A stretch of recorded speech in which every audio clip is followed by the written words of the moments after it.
Hello there, and thank you for joining us on this week's episode of the Miles Offside podcast, where one American and two Brits try to talk about the Premier League but often get distracted.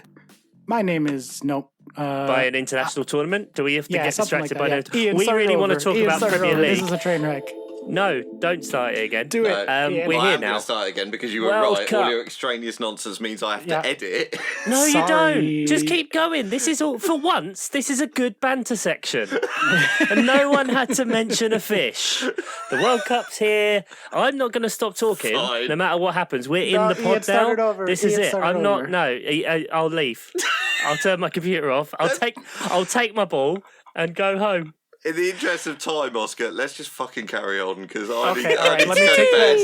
I know you don't like letting him win. I know, and I don't No, either. more than anything, I'm mad I messed up my new intro, which I got confused about with the old intro, but I'll take it back. I enjoyed there. it because Thank we you for tried joining to. us on this week's episode of the Miles Offside podcast, where one American and two Brits try to talk about the Premier League, but often get distracted. I am your host with the most, Oscar Puente, and Said I have the the same absolute pleasure of being joined by my very good friends Chuck Bailey and Ian Stimson. There you go. You just said the same thing. You said the same. No, Anyway, but I said. Anyway. the World Cup. Oh, Many games. Temperature check. Does anyone have World Cup fever? Not really. Ooh, no, No. definitely not. No. Yeah, No. I was excited for a day-ish in the middle somewhere since the last time we recorded, and then all of the bad things happened to the teams I like. It is day 9 of the tournament, I believe. The Group H, the second round of fixtures has just finished. Sorry, Ian, I know you don't want to date this, but tough. No, but I'm putting it out tonight, so I'm happy to date it. And So yesterday, then to the you'll release a listeners. podcast. It's been really shit. But it's weird that it happens on the day where there were two absolute barn burners of games this afternoon. Proper World Cup, what we watched the World Cup for, with the Cameroon-Serbia game being 3-3, and the Ghana-South Korea game being 3-2 as well. I missed those. Were they good? This was the first day I haven't really watched much of the World Cup. They're I don't know. It's hard when you go in so cold to it. But apart from, I guess we've had the big upsets with like the Saudi game, them beating Argentina, What? Germany losing to Japan. We don't want to talk about that. No, that's fine. I insert other shock result. Oh, Morocco beat Belgium yesterday. Not a shock. Not a shock. Belgium Not a shock. a fucking toilet. The fact that Belgium are going to go through to the round of 16, and Canada, who have brought me much joy, I think in this tournament, are out. One of only 2 teams so far, hosts, lol, who are out. But yeah, just none. It just hasn't felt. None of it's felt World Cup-y. It's all just felt like international friendly break. But there's been 4 games a day. It's been a crazy World Cup. We'll kind of go through the groups in a second, but just like general takeaway so far for me is that the games have been fucking terrible for the most part. But also full of drama. So like for the 30 seconds that they're interesting, they're like very interesting. But for the most part, the games have been brutal to watch. Funny results, weird things happening. Groups turned on their head. We're going into the third round with like almost none of the teams decided. I think there's only 3 teams officially through. 3, yeah. France, Brazil, and Portugal were the only teams definitely in the round of 16, and Canada and Qatar are the only teams that are out. Which is weird at this point, actually. Yeah, usually it's mostly decided like, going into the third games. But you're like, you have that as a thing, and you think, wow, that must mean this tournament's incredible. Yeah. But it's very much everyone just falling over each other and just not really that arsed. The quality has been awful soccer. I don't think we can put any, there's so many different variables to this World Cup. The short gap between seasons ending, the fact that it's a winter World Cup, much more of a condensed schedule. Everyone is kind of in the same place. The shortest distance, if you drove from stadium to stadium for this World Cup, is like 50 something miles. I heard the other day you can hit all of the stadiums driving that far. Wow. And so there's just so many things, but it just hasn't felt right. It's felt like a really staccato pre-season kind of, Chelsea are going on tour and they're playing like a mid-table team in Mexico or whatever, and they, it's 1-1, but it's, like. Yeah, and the lineups have been weird too because of all the injuries. There's like a bunch of players that are just not here who you normally would, but it does not feel like a premium World Cup. It's like subpar at best. And lots of boring. Shall we go through Qatar the should get their groups, money back, to be honest. They should ask for a refund. This has not gone to plan. Well, yeah, it really, in no way has it gone to plan, both football-wise, them giving their national team. I mean, how long have Qatar been preparing for this from a footballing standpoint? 3 months. No, but 0 points. Well, you say 3 months, and I absolutely get what you mean, because their domestic leagues have been just abandoned, haven't they? While they just while they went off doing all their friendlies and doing whatever. Exactly, but if you take a more macro look at it, 12 years. They've been like genuinely trying to develop players. They had to buy all the visas, Ian. For all the international players to get them in on. Of course. I was really well nuanced last week and got a compliment from Andy Pembrey, so this time I think I'm going to buck against it. Yeah. But suckered him in.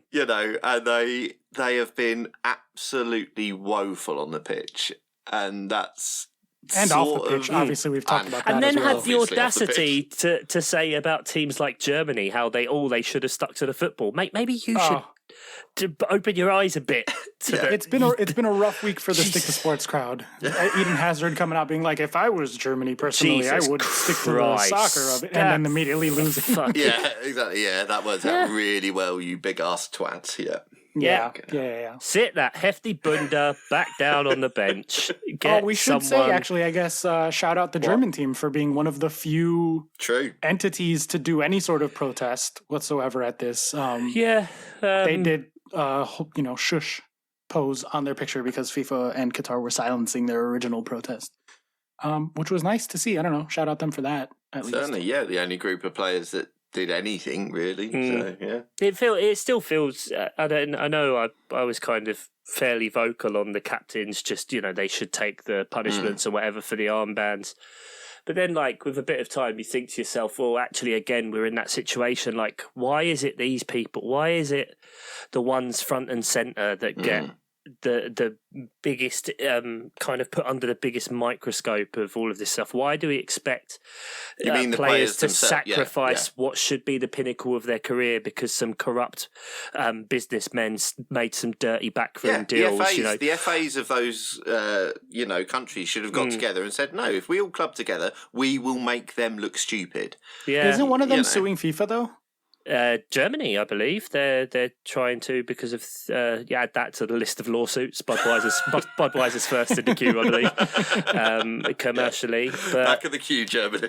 Yeah, it just feels really weird, and it's off the back today because obviously there's so many contentious issues in this World Cup, and again Qatar was a lightning rod, but there are multiple teams where there's human rights issues in their countries or where homosexuality is illegal. A lot of people were cheering and celebrating the Saudi beating Argentina, and I know it's not the players on the pitch, but remember when we were saying they bought Newcastle and that kind of stuff, and there's a lot of murkiness and a lot of horrible, and obviously coming up now we've got a few clashes that in sort of geopolitical sense are quite tense, including Iran versus the USA, and Greg Berhalter and Tyler Adams were in a pre-match interview today where they got asked about the issues of racism within the United States and whether it made them hypocrites by being there criticising other things, the situation of a US aircraft carrier being stationed near to Iran in the sea. That was brought up in a presser.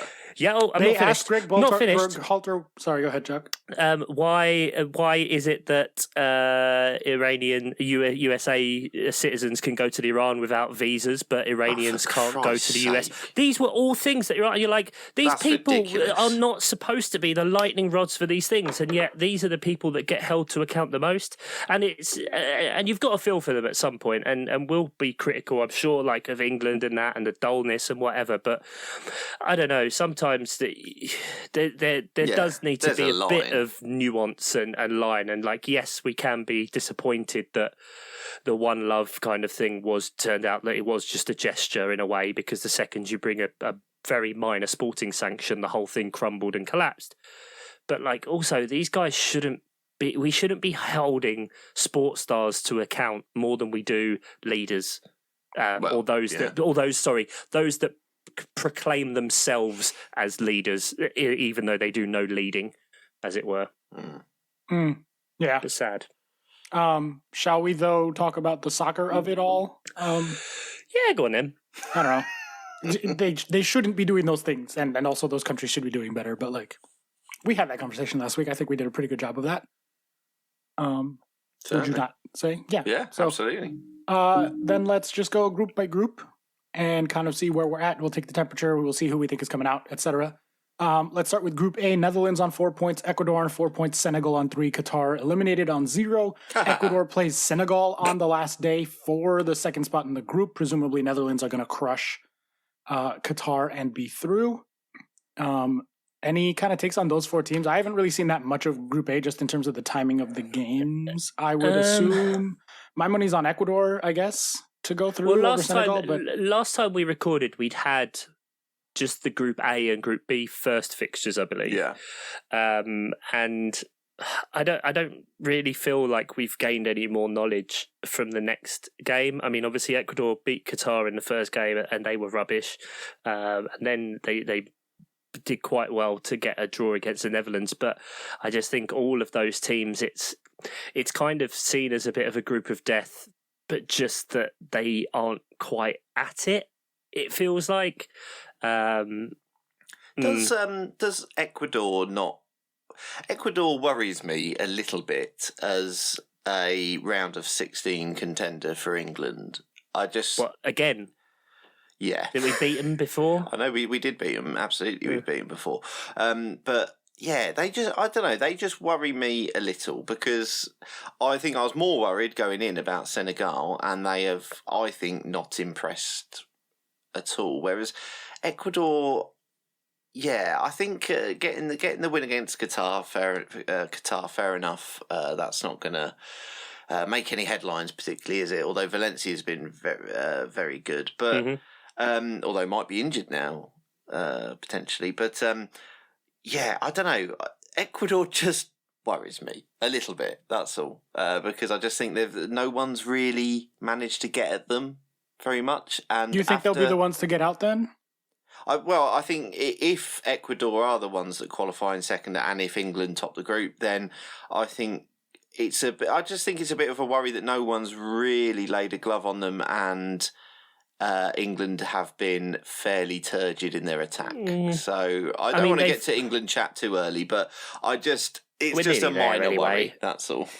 I don't know. I don't necessarily, and not to down talk any of those teams. I just think Netherlands, Ecuador, and Senegal. I just haven't really seen anything from any of those three, really. No, I don't view that. I'm not viewing that even from a prism. I hadn't even thought about the round of 16. But I'm not viewing it through that prism. I just think, Netherlands we thought could do better, and they haven't really kicked on in the way we thought. Nothing exciting. 4 points, but equally you could level that at England. And like you said, those Ecuador and Senegal feel like banana skins, if you see what I mean, like people to trip up on that you can just can get a sweaty 1-0 win against you, or take you to extra time and get it. Absolutely. Yeah, Ecuador could definitely be causing problems for in one-off random games. They're a very chaotic team. Anybody coming from this half of the world, really, you don't want to be seeing in a knockout, because who the fuck knows what could happen. This whole World Cup has been an example of who the fuck knows what could happen in one game. But I don't know. I don't particularly think anyone from Group A is going to make noise in the knockouts. I just feel like England have always had trouble against teams exactly as you describe, Oscar. We've always had trouble against Cameroon, Colombia, although we got them eventually. USA. Never beaten USA at a World Cup? 3 times. 3 times, as many as 3. 3 attempts, 0 wins for England. Okay, do we move on to Group B then? Let's move on to Group B. Yes, we have England on 4 points, Iran versus USA in the second place match, really, on 3 points and 2 points respectively. Wales disappointing with only the 1 point through 2 games. I have to assume England are getting out, unless you guys are worried about Wales? Question mark, and I'll kind of leave that as an open question. England are only out if they lose by 4 goals or more. I believe. Yeah, so England are out. England are going to win the group. And it'll be Iran versus USA for second spot on the last day. We can come back to Iran versus USA, but obviously the USA played England to a draw. A very stressful game, I think, for either sets of fans. I don't particularly care about the US, but I was very much rooting to beat England because it's you guys. It was fucking shit. I think on balance of play, I kind of wanted USA to win on that. Like, it really was. I think the US was slightly better on the day, but not by much. I think it was pretty even. Yeah, I think so. But it was just, I don't know. I try to watch these matches to be entertained primarily. Like, if England won a World Cup, like, it's not me. Like, I don't benefit in that way. You know, my energy bills still need to be paid and all of that. But, you know, I want to enjoy it. And you watch that and you're like, it's pathetic. It was absolutely terrible. And when you consider the quality of those players and what they can do and what we've seen from them, a lot of them playing together for quite a long time now, both internationally or at their clubs, just expect something, like go for something, not be constantly passing sideways. And part of that was England being bad, but also, you know, USA were doing really well, pressing really, really well from the front, and being well organised and coming very, very close on numerous occasions, really had the balance of play in their favour for quite a long time. I just think punched themselves out a bit and kind of tired, and then it never really That's got kind of our anywhere. story too. I think in both games, I think if you'd have been a bit sharper in the final third and had a bit more stamina, both of those games could have easily been wins for America, players. 6 points, you know. You got quite a few Leeds players, and it felt very Leeds. You know, very good. I don't disagree with any of those things. I think the US has been really well organized so far. Shout out to the coaching, because that's been like a high point for us, which is usually not. And conversely, usually fitness is like, we run real fast and then hopefully we'll win in the 90th minute on a breakaway goal. Like US just is like, we'll just be in shape and then that'll get us through. This has not been that. This has been the opposite. But it's kind of nice to see the US. I think that, you know, I said this in the Slack the other day. I felt like a moral victory against England. So, like, in that, yeah, we didn't win, but we played better, and it's against an objectively, like, better team. So you kind of have to walk away a little happy with that. I think the days of people underestimating USA are starting to disappear now. I think because you've played two, and I'm talking obviously from over here, you've played two of our home nations. There's obviously always a ridiculous buzz about England, no matter what tournament they go into and then fail at. And Wales, this was first World Cup in ridiculous amount of years, and Wales generally do have a decent international team, and you kept both of those teams quiet, very quiet. Yeah. And I think I think that certainly the media over here is starting to take notice that America isn't, or rather, you know how there's like strata of international teams. USA have to be considered in that second tier, firmly with England now.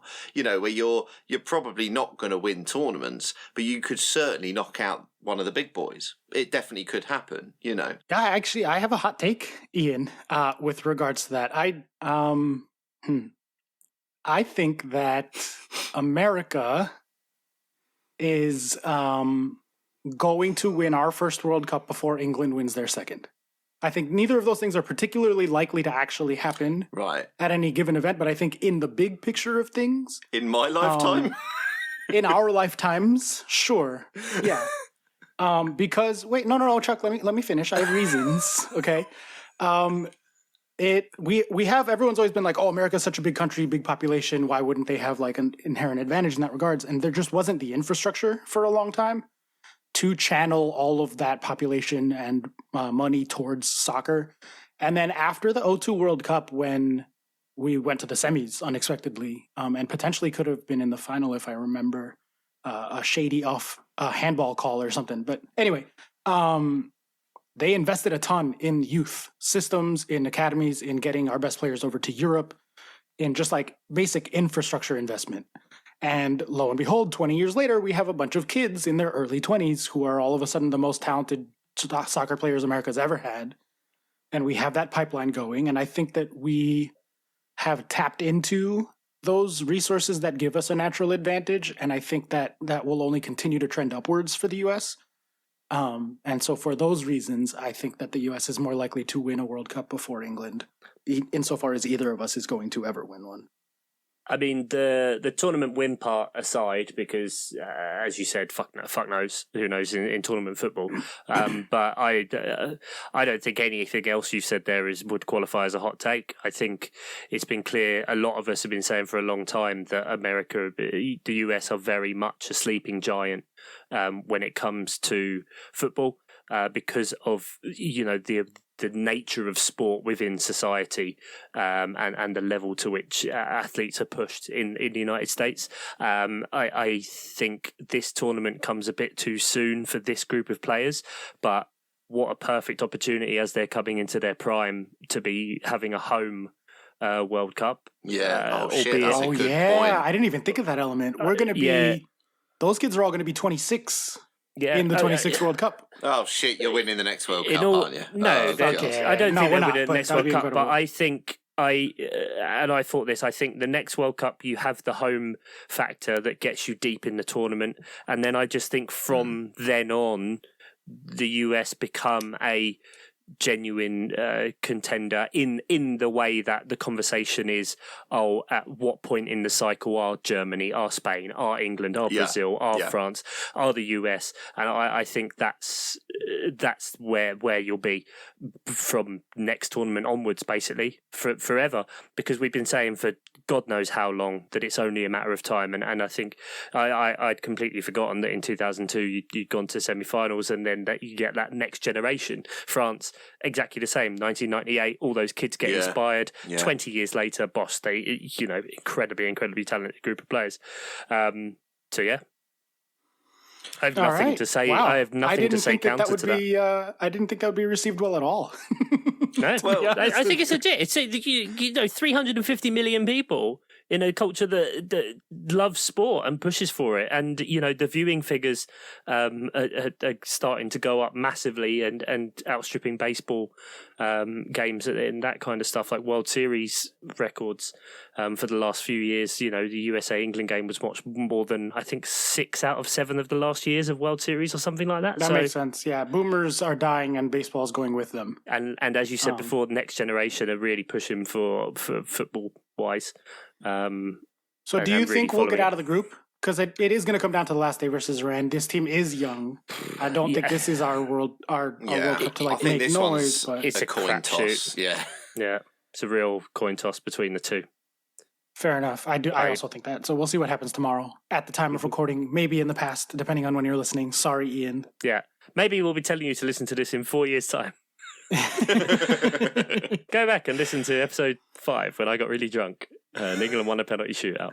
That's right. Group C, unless there's anything else to add in Group B here. I don't want to talk about England. They bring me no joy. So I kind of gave you guys an opening before. It doesn't seem like you want to talk about England much. Are you still thinking quarterfinals or? Yeah, maybe. Well, I just said we would struggle against Ecuador. So. There you go. Okay. That's all you need to know. Yeah. Tune in next week when they're back up to it's coming home because they got some sort of bounce against Wales that makes them look really wildly between one thing and the other. The biggest thing is and this will be the end, is what channel they're broadcast on in this country. Because competitive England games, this is insane. Yeah, since the 1998 World Cup, England's competitive games have either been broadcast on the BBC or on ITV. On the BBC, our win rate is 83%. On ITV, 13. 1-3. Why? I work for That's ITV. clearly like one of those like pure. Mate, people have been saying it's a curse for years, for cycles. It's crazy, and it's still a thing. And the USA England game was on ITV. The England-Iran game, England-Wales is on BBC. England-Iran was on the BBC. I don't know what the knockout games are, but bet heavily on when they're solely on ITV. Sure. Whoever we get. Yeah. Okay. Let's move on to Group C then on that hilarious note of why statistics are just really actually noise sometimes, even over 30-year periods. Group C, Poland, 4 points, Argentina, Saudi Arabia. The big shocker here, obviously, was Saudi Arabia beating Argentina. They're on 3 points. Going into the last day of group play, we have Saudi Arabia playing Mexico and Argentina playing Poland. Mexico are kind of in the worst shape here on 1 point, so it's unlikely they'll go through after that result against Argentina over the weekend. Good. They didn't. Argentina playing Poland, I think. I just said it, but I forgot. Yeah, that's the last game in that group. And I don't think I saw the first half of that game, but yeah, turgid. And then that Messi guy, he turns out that he's quite good every so often. Didn't do it in the first game, but did it in the second game. Scores a lovely goal. Someone, I want to say his name's Enzo Fernandez, maybe. Scored a lovely goal afterwards as well. Second one. I could just be making it up. Never mind. Sounds good. No one's going to check. But, yeah. This group, made interesting by the Argentina loss in the first game. It's just, I guess, if Saudi can beat Mexico, which could happen. I'd fancy Mexico them have too. offered nothing. Been really, really disappointing, I thought, because a lot of people said with that Argentina-Mexico game, this is the most World Cup game we've had yet. You know, we're going to have a Central American team, a South American team going at each other. Didn't happen. Mexico just weren't asked, it seemed. And that was exactly how I would expect the Central American versus South American team to look. Right, now that's they interesting. Kicked the shit out of each other, cheated all 90 minutes, both teams just trying to get away with as much as they... You know how Diego Costa plays the way he does? It's because he grew up in Brazil. He's a Spaniard, but he's Brazilian at heart. Fine. And really, all Central and South Americans, we're all just a bunch of fucking cheaters when it comes to sports. The lower English leagues get a bad rap. I mean, come to us if you want to see some violence, man. You're a Guatemalan man. You can say that. Jurgen Klinsmann, you can't say that. Whether misquoted or not. Correct. I'm not saying it. Yeah. I don't agree with it. That Some is people correct. might be you scummy, can't say that, but some I can. people might not. I've watched Burnley, okay? Yeah?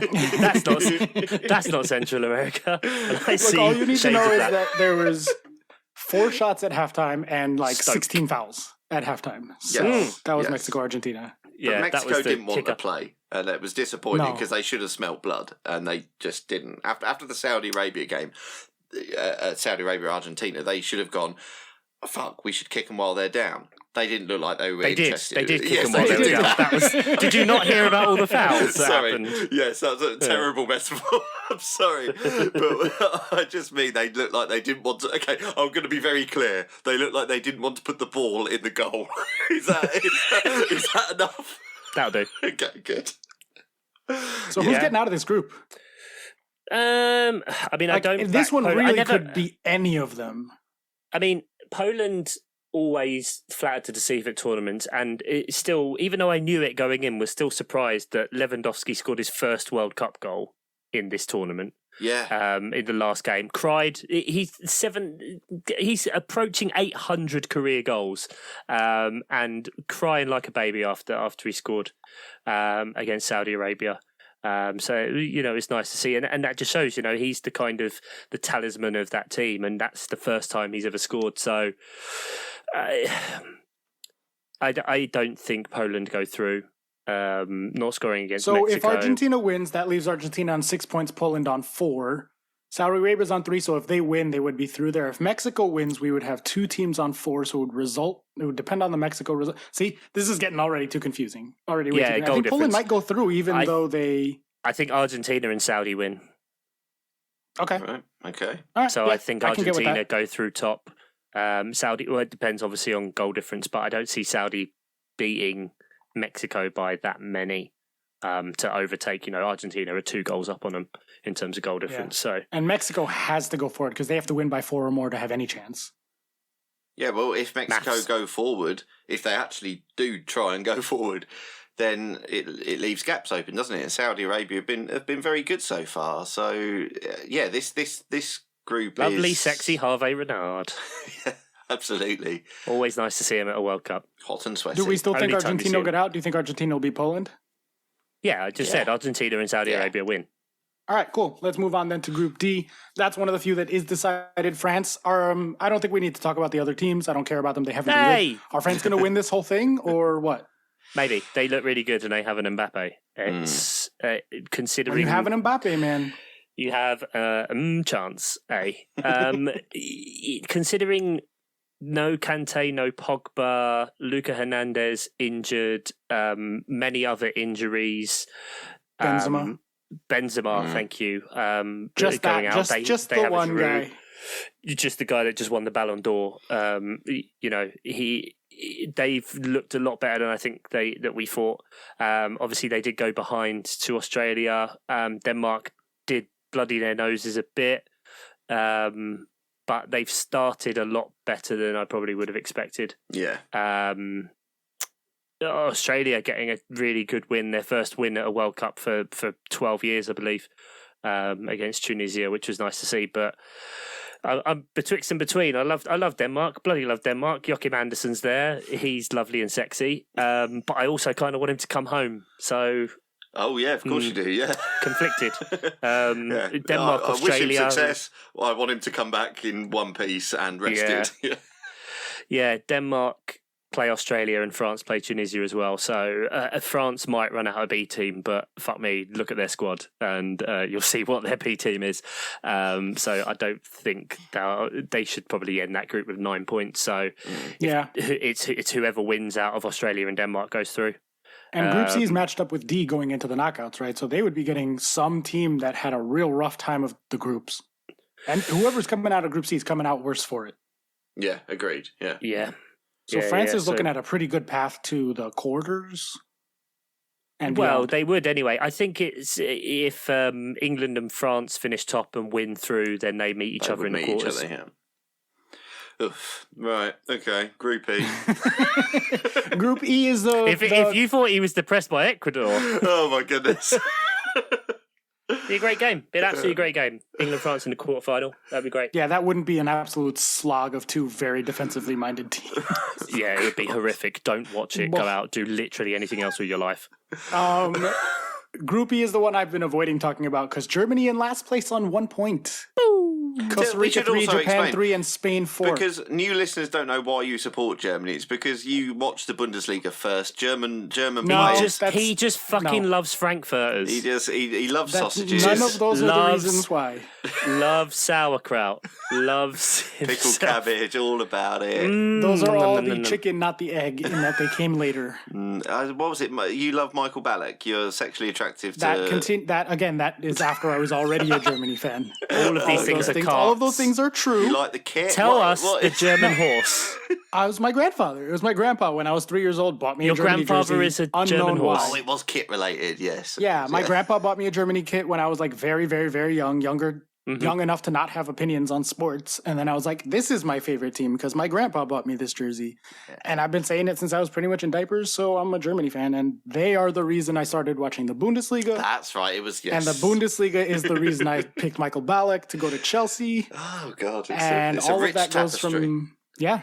I'll shout out my one grandpa who got me that one soccer jersey. Klinsmann jersey, note to boot. Brilliant. So Jurgen Klinsmann is to blame for all of this. Gestures broadly at everything. Everything. Yeah. I think given the current feelings on him, it's fine. My take on Germany, since you were probably about to ask at some point in the next few minutes anyway, is that we've played really well, which is really frustrating because they have not been able to convert that. Like, they've done good on XG. They've created chances. They've tactically made changes necessary. When they went to Spain, they put a midfield 3. Have been begging for Goretzka to play since the 2018 World Cup. I think he's the reason, not that we didn't win at the last one, is because he wasn't getting played over so that they could have fucking Toni Kroos in there moving 2 miles an hour. It's so frustrating that they're actually good. I think this German team, like, I still think if we get out of the groups that this Germany team could win the whole thing. I think you were very good against Spain. We looked really good against Spain, who are one of the 2 best teams, one of the 3 best teams in the tournament so far. Maybe. No. I wouldn't say so. I don't think worse of Spain or Germany for that match, and I am sad at the fact that there's a very good chance Germany don't get out, because both of those teams I would say are like 2 of the 5 best teams so far. On paper, not on paper, on like the actual play, not the results on the pitch. On the pitch. Yes, there you go. Yeah, apparently, according to media reports, the World Cup anyway in Germany is very low figures, low buy-in. I think that publicly it's kind of matched up with what we've mentioned before about the German protests. The team, the DFB, obviously in the lawsuit against it has meant it's quite muted. I think it was Rafa Honigstein was on BBC Sport the other day. I was listening. 5 Live, and yeah, he was saying like in Germany people aren't really watching it, like they're kind of acting like it isn't existing, different to normal ones. So I think, you know, like you said, Germany very, very talented, Spain very, very, very talented, with a lot of very young but very experienced players. I think that this, like the upcoming Euros, the next Euros and World Cup, they'll be absolutely incredible. But it's looking, because of the landscape of that group. I mean, Japan did incredibly well in the first game, and then did Germany a massive favour by having Costa Rica beat them. With their only shot on target. With their only shot on target.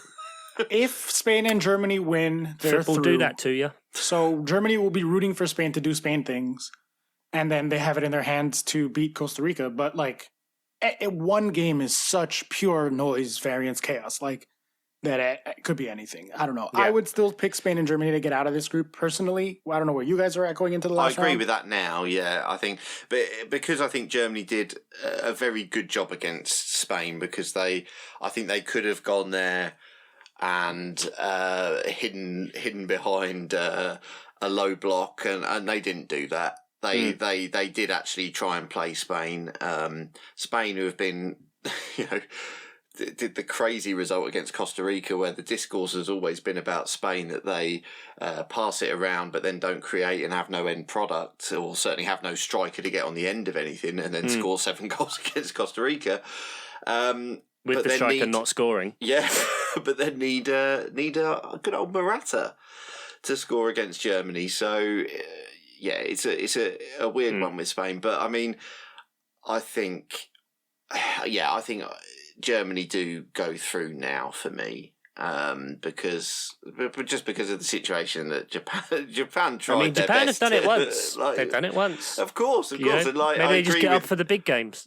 Yeah, maybe. And I agree with Oscar that this group looks open, but I think that's probably the way it goes. What about you, Chuck? You have Germany, Spain. Do you think that either of the traditionally, let's say, smaller teams gets a result on the last day? Head says both Spain and Germany win, and it's a moot point. But heart, the chaos in it, it's also perfectly set for one of those teams not to go through. And it would be interesting if that was then Spain. After doing well, it could be. Yeah, after 7-0, biggest win in this tournament, then draw against Germany, lose 1 game to Japan, and you're out. That's how it goes, man. 3 games is such a small sample for literally any result to come out of. And Oscar's a bit too cheery, so I'm just going to end it on this. Germany haven't won a World Cup game since they won the World Cup. Group F. Woof. They made like 1 million semifinals in a row, and then this was the first. Anyway, it's been bad. Yeah. Group F. Canada Belgium has looked good, but I'm has upset 0 points. Canada are gone. I'm upset that coach has gone. Yeah.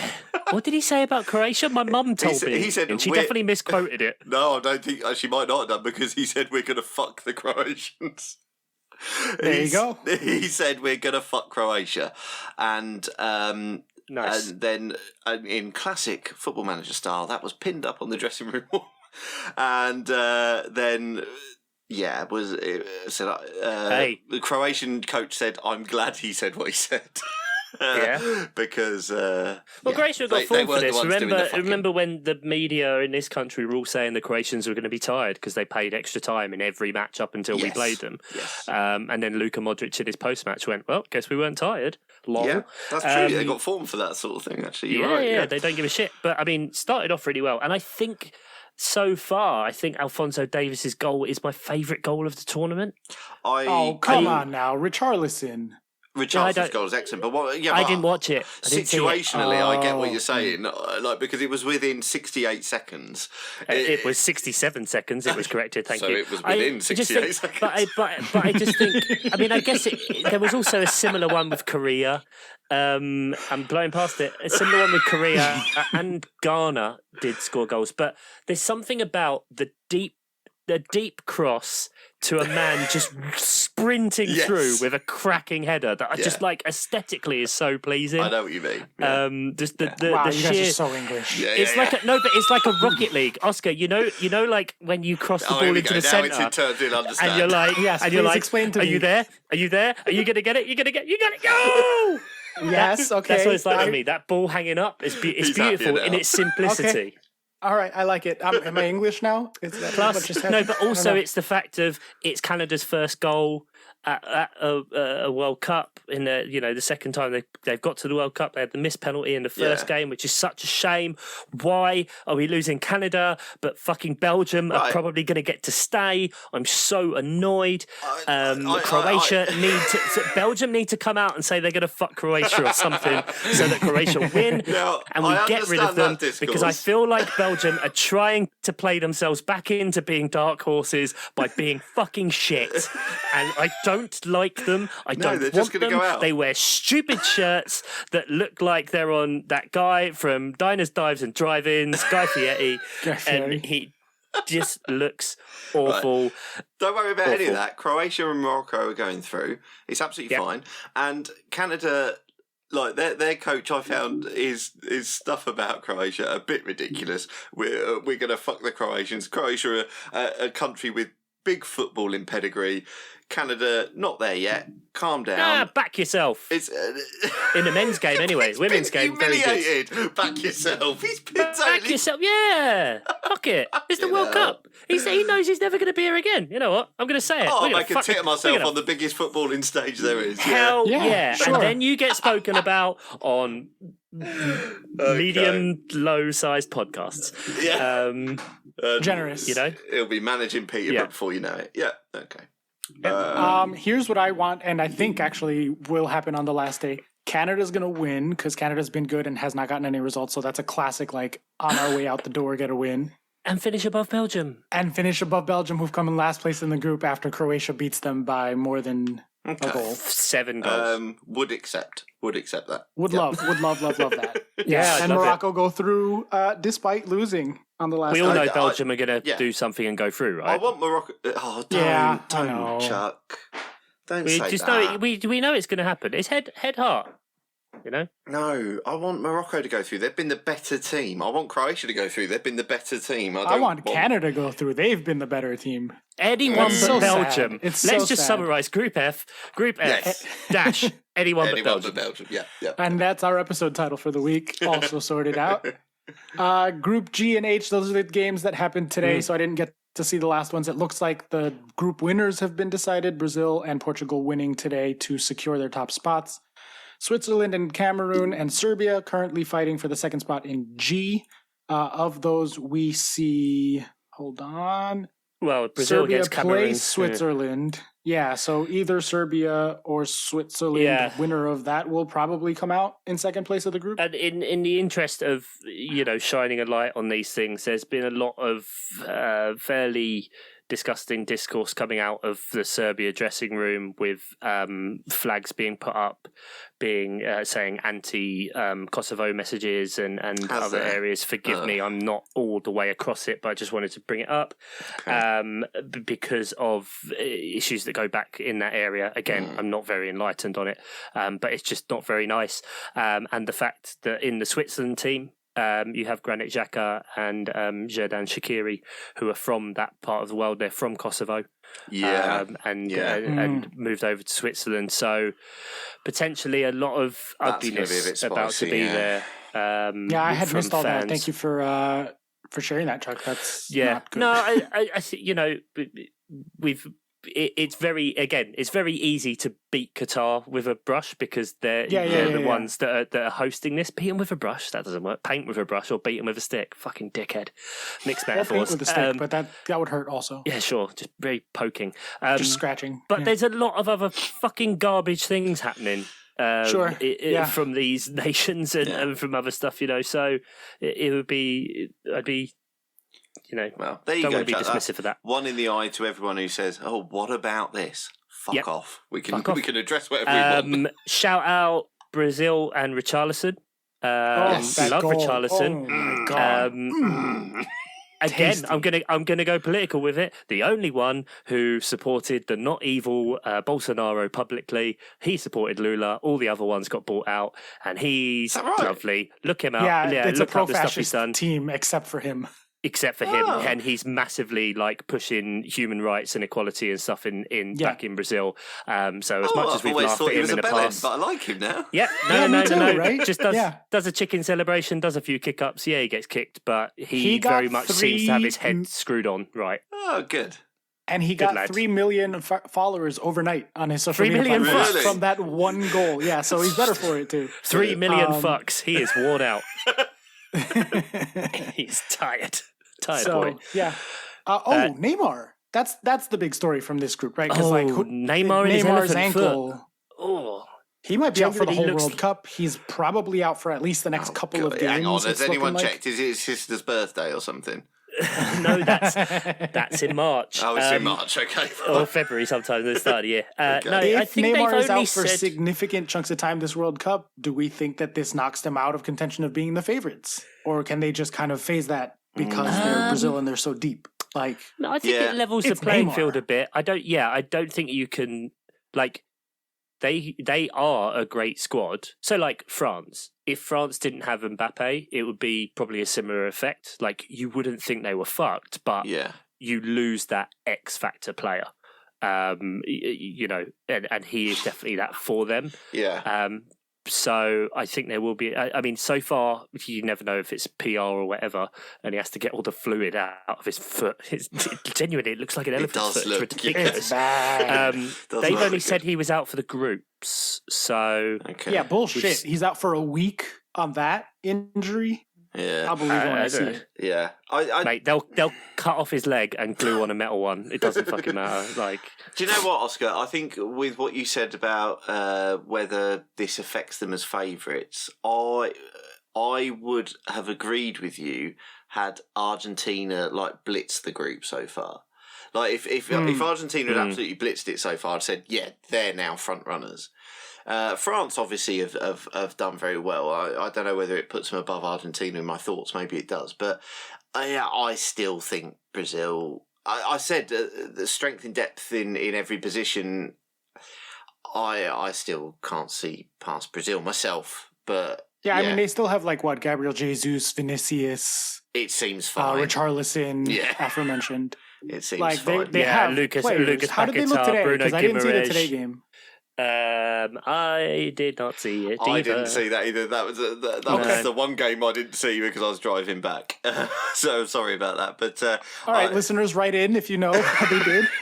Do they look like still the favorites after that game without Neymar, or did they just kind of squeak a win against a not great team? Unclear. I think we could put it like this. I think France with Mbappe beat Brazil without Neymar. France with Mbappe beat Brazil without it. Yeah, okay. You mean France without Mbappe beat Brazil without it? I choose my words very deliberately, sir. As in the situation we're in now. If the situation we're in now and they met the final and Neymar was out and Mbappe's there, I think France win. Man, I don't think there's anyone good at this World Cup.